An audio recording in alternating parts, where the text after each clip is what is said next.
Hello guys, welcome to Tech Helpline. I hope you all are doing well. Today you will learn how to log into AOL Mail. Before I start this video, be sure to subscribe to this channel and do not forget to click on bell icon. So let's begin.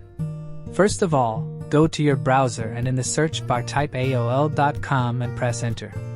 After doing so, you will see the homepage of AOL.com. Now you'll click the login/join button on the left sidebar. Or there's also a login/join button in the upper right of the homepage where you can click too. After clicking on login/join button, it will bring you to this screen. Enter your AOL username and password where it says username, email, or mobile. Enter your username, full AOL email address, or mobile phone number, or instead you can sign in with Google or Yahoo too. Then you'll hit next, and you'll be asked to enter your password. If you remember it, simply type it in / have your password manager fill it in. And you're all set.